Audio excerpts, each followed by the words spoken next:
Now we're going to make homemade whipped cream. Normally I would add sugar, but since we're going to add this whipped cream to the caramel, it's going to be sweet enough. It doesn't need a lot of sugar added. And like I said, the cake we're making this for is kind of a health nut, so we don't like to add too much sugar. So we take the mixing bowl with the whisk attachment. I used 2 cups of heavy whipping cream. Put it in and turn it on. I start off on level 2. As it gets thicker, I'm going to keep going up.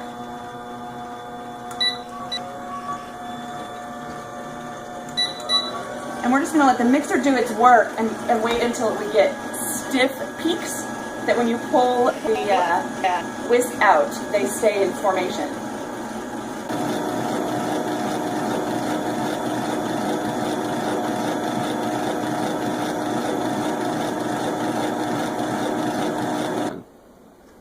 This is what is called stiff peaks. Okay, if you look, you can see that it maintains its shape. It doesn't just fall out the way liquid does. Now, you have to make sure that you don't over-mix the whipped cream. Over-mixing whipped cream makes butter. And that's not what we're looking for. So, now what I'm going to do is take this whipped cream and slowly add it into my caramel.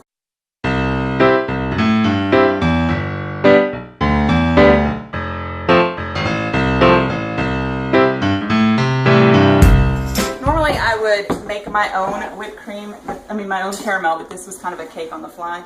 So I went out and bought some canned caramel. Caramel takes a really long time, so if you don't have the time, feel free to do it this way. And what I want to do is add whipped cream into the caramel to make it a little less stiff. And we're going to do it slowly, a little bit at a time, so we get the right consistency. My husband will tell you he wants a measurement. How much whipped cream did I just put in? I have no idea. Because I don't measure when it comes to things like this. I just know what I want it to look like in the end. And when it looks like that, I'll tell you we're done. Which I know is really hard. But it's about probably 1/4 cup to start. And I use 1 13-ounce can of Dulce de leche.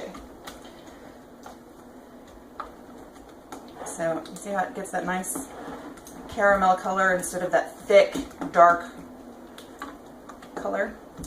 And then, and it's just about the right consistency for what you would say is icing. See how it'll fill, but it won't be stuck. It's something I can spread around like peanut butter consistency. Okay, and then we're going to add salt because it's a salted caramel. Now this is one of my few splurges I've ever done in my life because my husband does not like to spend money. But this is French sea salt. And I'm running low. But when you're making salted caramel, you don't want to use iodized salt. It's not the same consistency. This gives me thicker chunks, and it also has a different flavor.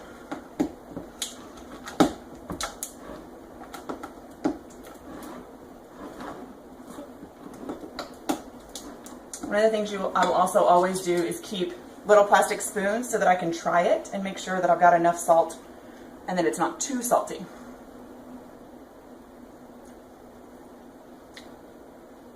Not enough.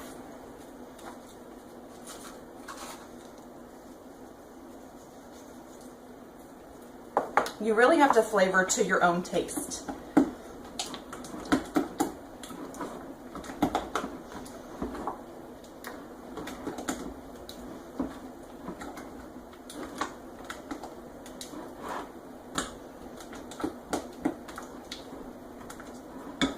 Let's hope this is the good consistency. That's perfect. Now we'll wait for the ganache to finish